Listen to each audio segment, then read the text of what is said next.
Hello sir, வணக்கம் sir. நான் insurance கம்பெனிலேருந்து பேசுகிறேன் சார். சொல்லுங்க மேம். சார், புதுசாக ஜென் டு ஜென் பிளான் அப்படின்னு ஒரு டேர்ம் இன்சூரன்ஸ் பிளான் வந்திருக்கு. அதை பற்றி உங்களுக்கு கொஞ்சம் எக்ஸ்பிளைன் பண்ணலாமா சார்?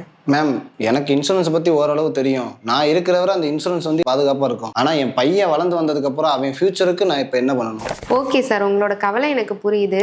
நீங்கள் ஒரு அப்பாவை மட்டும் இல்லாமல் உங்கள் பையனோட ஃபியூச்சர் பிளானையும் சேர்த்து பேசுகிறீங்க.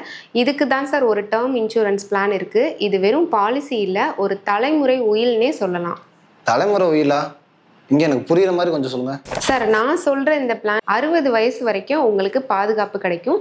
60 வயசுக்கு அப்புறம் நீங்கள் கட்டின மொத்த ப்ரீமியத்தையும் திருப்பி கொடுத்துருவோம். மேம், அதுக்குள்ளே தான் பாலிசியே முடிஞ்சிருமே மேம். அப்புறம் எப்படி என் பையனுக்கு சேஃப்டி கிடைக்கும்? அங்கே தான் சார் விஷயமே இருக்குது. பாலிசி முடியலை, நீங்கள் கட்டின காசை திரும்ப வாங்கிட்டாலும் உங்களோட லைஃப் கவர் பிளான் அப்படியே உங்கள் பையனுக்கு மாறிடும்.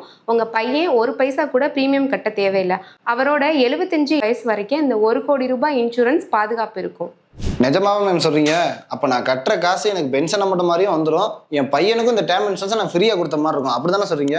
Correct sir. நான் உன் கூடவே இருப்பேன் அப்படின்னு வார்த்தையால் சொல்கிறத விட இந்த பிளான் மூலமாக நீங்கள் செயலில் காட்டிருக்கீங்க. இதுதான் சார் உண்மையான லெகசி. Super ma'am. நான் இருக்கும்போதே என் பையனுக்கு ஒரு சேஃப்டியான ஃபியூச்சர் ரெடி பண்ண ஒரு நிம்மதி இருக்குது எனக்கு. இப்போவே இந்த பிளானை நீங்கள் எனக்கு லாகின் பண்ணிருங்க. Okay sir, thank you sir. இந்த மாதிரியான லெகசி ஆர்ஓபி ஆப்ஷன் உள்ள பிளான் உங்களுக்கு வேணும்னா எங்களை கான்டாக்ட் பண்ணுங்கள்.